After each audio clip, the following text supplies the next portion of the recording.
to, to save our country, our values, our freedom, and democracy, and of course, no compromises with the killer about our territories. But it will be later.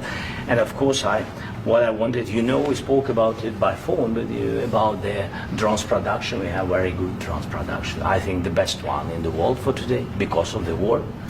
Yes, and of course, we need very much the air defense. You have the best air defense in the world, and really you helped us under attacks of Russians. And I want to speak how we can exchange the licenses. We're open to share the licenses of all our drones with you, of course, with the United States. And we need licenses for quick production of air defense. Even after the war, we need our nation to be calm, that we are secure. So that's why we need this air shield. And of course, about this, I want to speak about the contingents. I think that France and UK already spoke to you, and we know that Europe is ready, but without the United States, they will not be ready to be as strong as we need.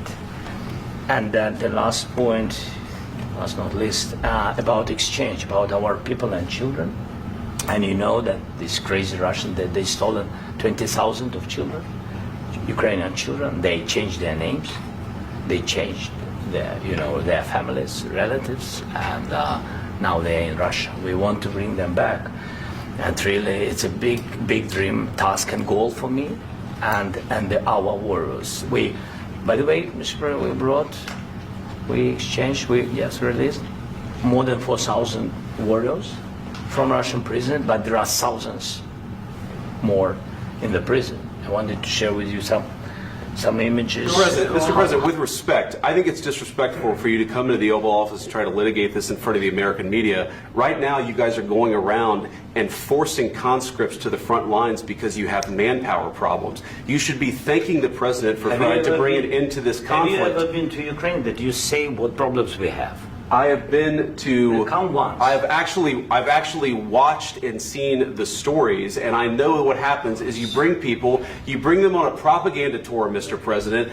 Do you disagree that you've had problems bringing people into your military? And do you think that it's respectful to come to the Oval Office of the United States of America and attack the administration that is trying to prevent the destruction of your country? A lot of questions. Let's start from the beginning. Sure. First of all, during the war, everybody has problems, even you, but you have nice ocean and don't feel now, but you will feel it in the future. God bless. You don't know that. God bless. God bless. You will not have a war. Don't tell us what we're going to feel. We're trying to solve a problem. Don't tell us what we're going to feel. I'm not telling you. Because you're in no position to dictate that. That's exactly what you're doing. You're in no position to dictate what we're going to feel. We're going to feel very good. You will feel influence. We're going to feel very good and very strong. You will feel influence. You're right now not in a very good position. You've allowed yourself to be in a very bad position, and he happens to be right about it. From the very beginning of the war. You're not in a good position. You don't have the cards right now. With us, you start having cards. Right now, you don't. You're playing cards. You're playing cards. You're gambling with the lives of millions of people. You're gambling with World War III. You're gambling with World War III. And what you're doing is very disrespectful to the country, this country, that's back to you, far more than a lot of people said they should have. Have you said thank you once? This entire meeting? No, in this entire meeting, you said thank you. You went to Pennsylvania and campaigned for the opposition in October. Offer some words of appreciation for the United States of America and the President who's trying to save your country. Please, you think that if you will speak very loudly about the war, you can... He's not speaking loudly. He's not speaking loudly. Your country's in big trouble. Can I answer? Wait a minute. No, you've done a lot of talking. Your country is in big trouble. I know. You're not winning. You're not winning this.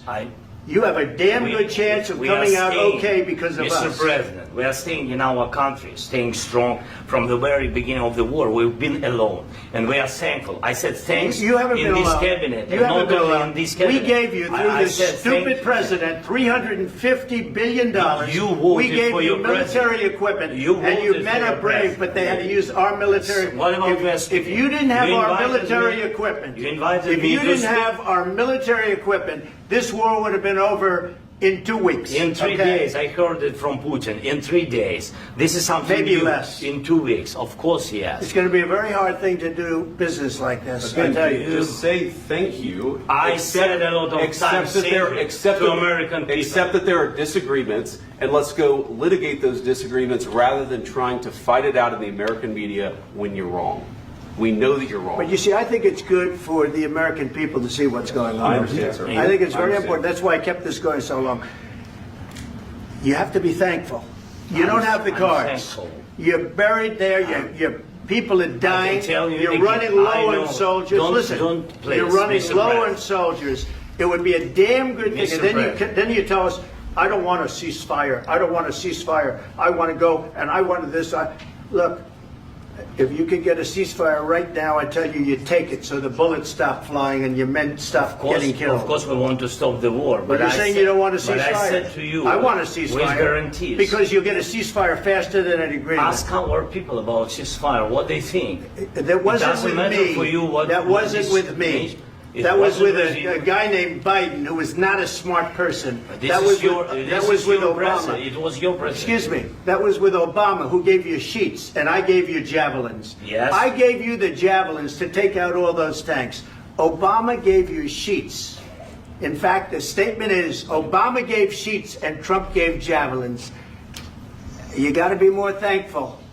Because let me tell you, you don't have the cards. With us, you have the cards. But without us, you don't have any cards. One more question to Vice President. I'm sorry.